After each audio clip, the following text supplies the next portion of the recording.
Many blessings to all joining me to read the Chronological Bible today. Today we will read reading number 13, which goes from Genesis 39 verse 1 all the way to chapter 41 verse 57. And we begin. Now Joseph had been brought down to Egypt, and Potiphar, an officer of Pharaoh, the captain of the guard, an Egyptian, had bought him from the Ishmaelites who had brought him down there. The Lord was with Joseph, and he became a successful man, and he was in the house of his Egyptian master. His master saw that the Lord was with him, and that the Lord caused all that he did to succeed in his hands. So Joseph found favor in his sight and attended him, and he made him overseer of his house and put him in charge of all that he had. From the time that he made him overseer in his house and over all that he had, the Lord blessed the Egyptian's house for Joseph's sake. The blessing of the Lord was on all that he had, in house and field. So he left all that he had in Joseph's charge, and because of him he had no concern about anything but the food he ate. Now Joseph was handsome in form and appearance, and after a time his master's wife cast her eyes on Joseph and said, "Lie with me." But he refused and said to his master's wife, "Behold, because of me my master has no concern about anything in the house, and he has put everything that he has in my charge. He is not greater in this house than I am, nor has he kept back anything from me except you, because you are his wife. How then can I do this great wickedness and sin against God?" And as she spoke to Joseph day after day, he would not listen to her, to lie beside her, or to be with her. But one day, when he went into the house to do his work, and none of the men of the house was there in the house, she caught him by his garment, saying, "Lie with me." But he left his garment in her hand and fled and got out of the house. And as soon as she saw that he had left his garment in her hand and had fled out of the house, she called to the men of the household and said to them, "See, he has brought among us a Hebrew to laugh at us. He came in to me to lie with me, and I cried out with a loud voice. And as soon as he heard that I lifted up my voice and cried out, he left his garment beside me and fled and got out of the house."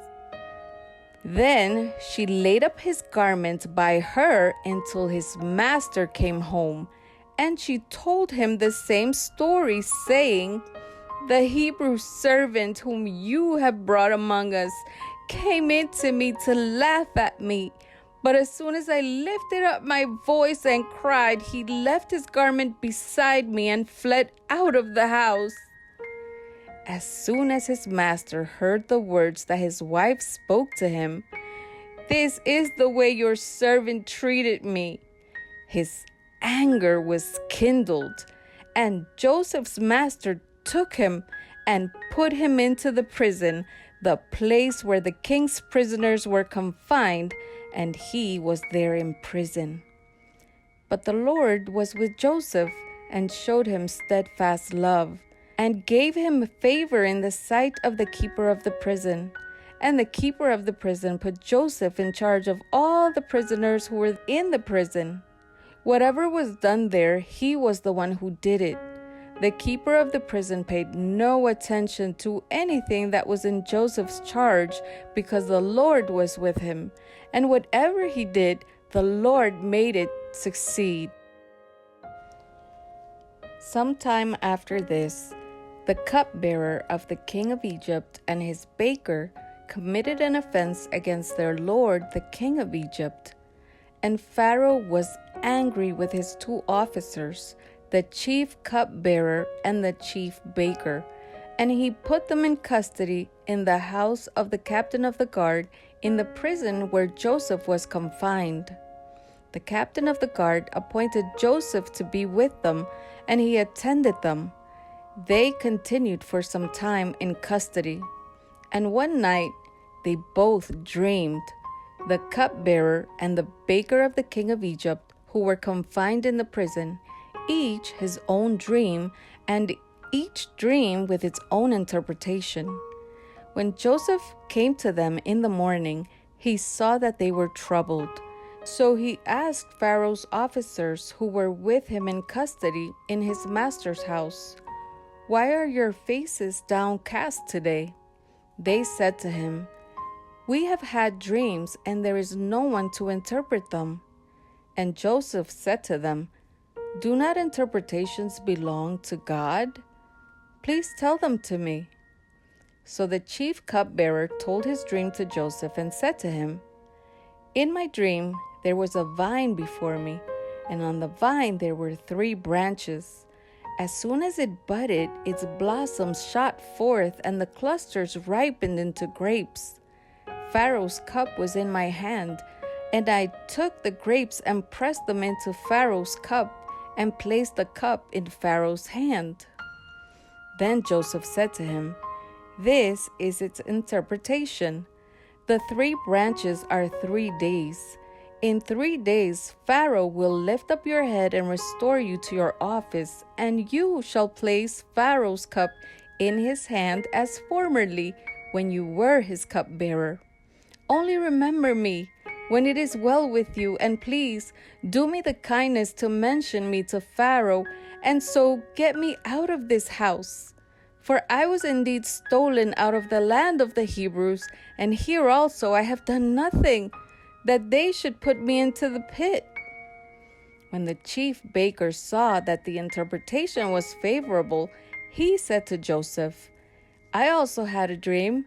There were 3 cake baskets on my head, and in the uppermost basket there were all sorts of baked food for Pharaoh, but the birds were eating it out of the basket on my head." And Joseph answered and said, "This is its interpretation. The 3 baskets are 3 days.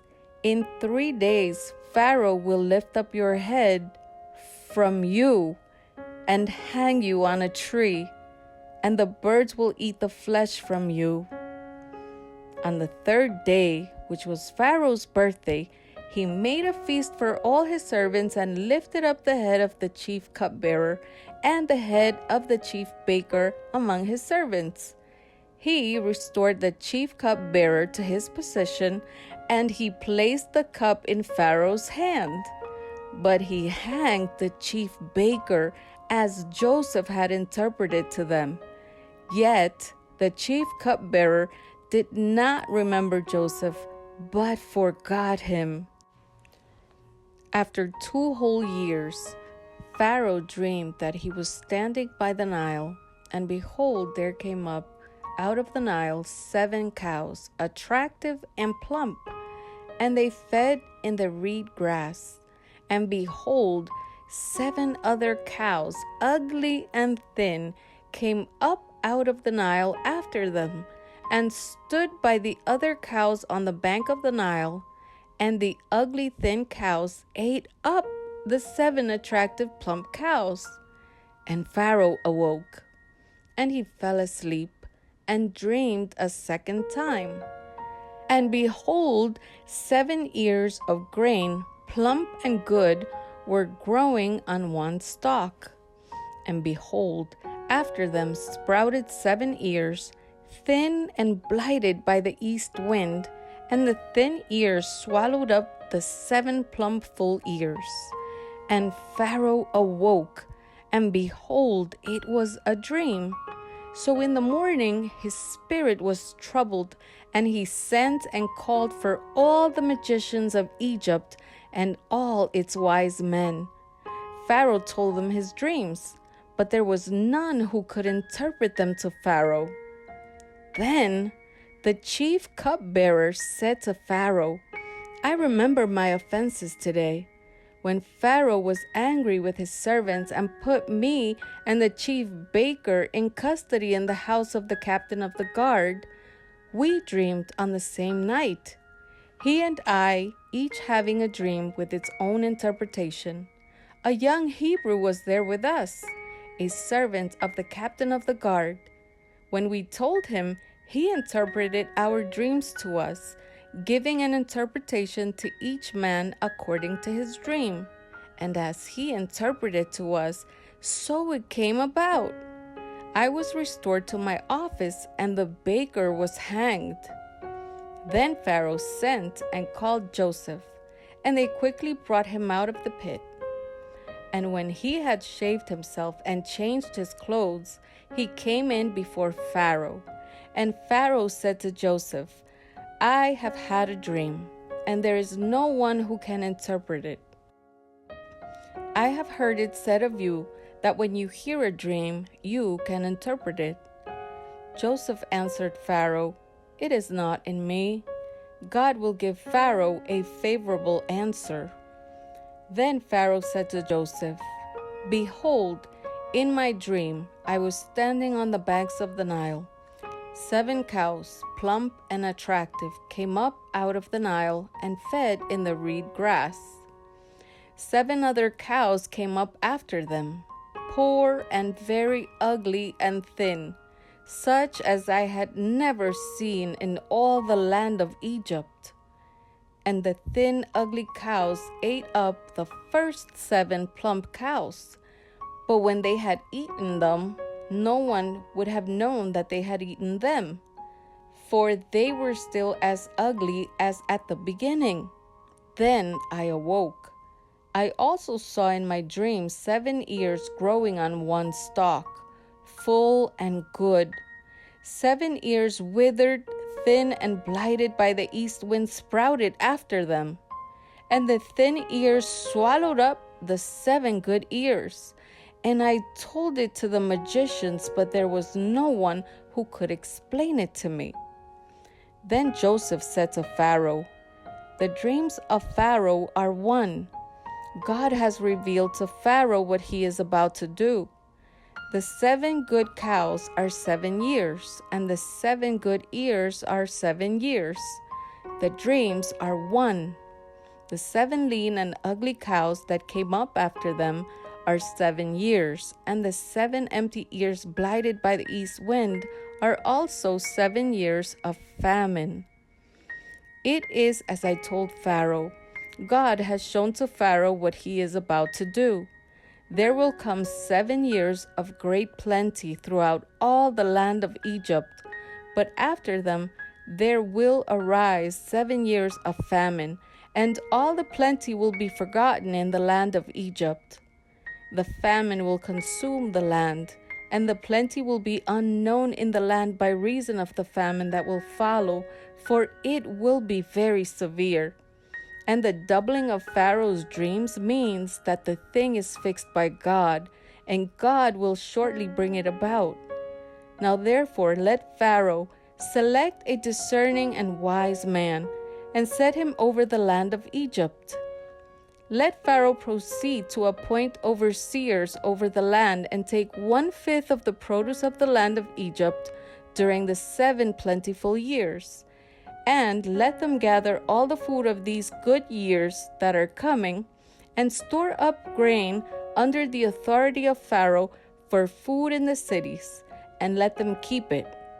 That food shall be a reserve for the land against the 7 years of famine that are to occur in the land of Egypt, so that the land may not perish through the famine.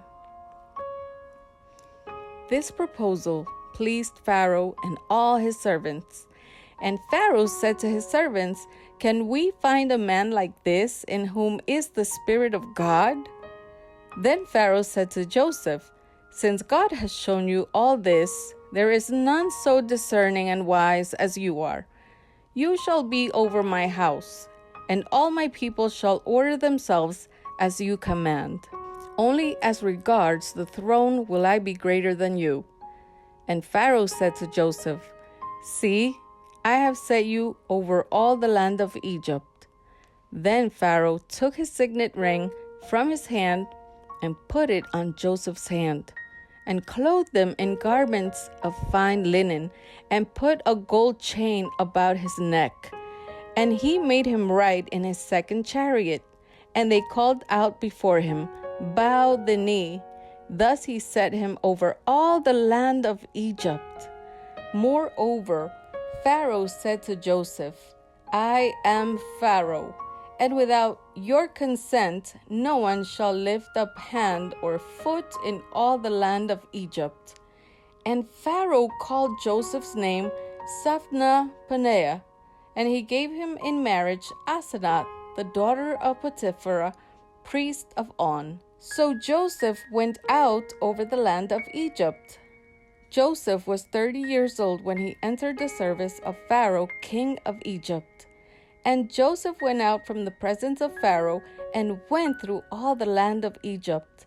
During the 7 plentiful years, the earth produced abundantly, and he gathered up all the food of these 7 years which occurred in the land of Egypt, and put the food in the cities. He put in every city the food from the fields around it.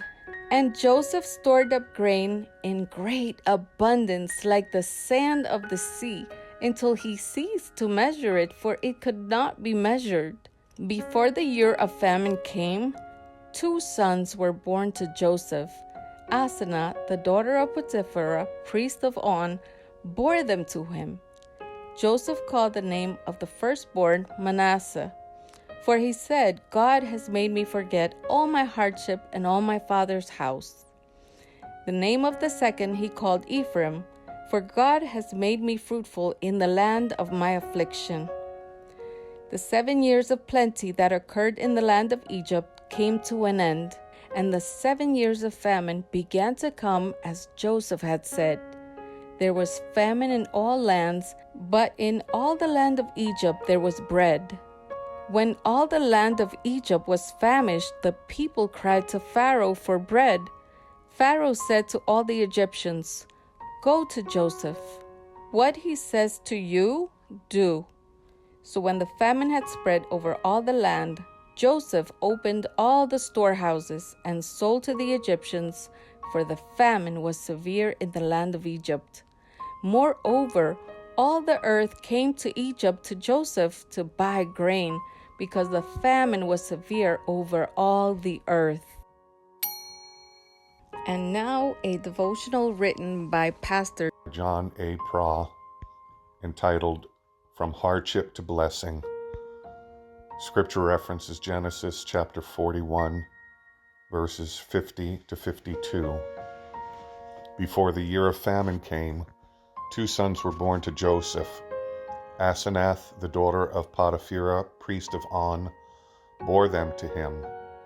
Joseph called the name of the firstborn Manasseh, for he said, "God has made me forget all my hardship and all my father's house." The name of the second he called Ephraim, for God has made me fruitful in the land of my affliction. Life is full of uncertainties for all of us, but when you read the story of Joseph in this section of Genesis, it has so many plot twists and turns, it seems hard to imagine, and most of them painful. It started when his own brothers turned on him, conspired to kill him, but ultimately sold into slavery. While a slave in Egypt, he was framed for a crime he didn't commit, thrown into prison, and forgotten for years. When we read stories like this, we are often disconnected from the reality of the moment. We quickly flip from page to page and miss the drama the characters are living. It has been a long and hard 13 years since Joseph was sold into slavery, and likely he had a lot of questions, doubts, fears, frustrations, wondering if God had forgotten and forsaken him. What we don't see during seasons of waiting is that God is at work behind the scenes. He's weaving together our story that will ultimately bring glory to him if we are fully surrendered to his will. Pharaoh had an unsettling dream that none of his magicians could interpret, so Joseph is summoned from the pit to give the meaning, and overnight is promoted from prisoner to prime minister. Not long after, Joseph had 2 sons and named his first Manasseh, meaning God has made me forget all my trouble and all my father's household. His second son was named Ephraim, meaning God has made me fruitful in the land of my suffering. In naming them, Jacob declares that God has taken him from disappointment, lost dreams, brokenness, and suffering to a place of healing, fruitfulness, and blessing. Be encouraged. As we journey through unexpected and unwanted seasons of life, God hasn't failed nor forgotten. Your plot may be thick, but your story isn't over. Pray for grace to trust God's presence and purpose during seasons of pain, uncertainty, and waiting, knowing that He is working in unseen places for your good. Pray for God's help to release past hurts and disappointments, allowing His peace and healing to fill your heart. And pray for a heart that is completely surrendered to God's will, trusting Him to write your story for His glory.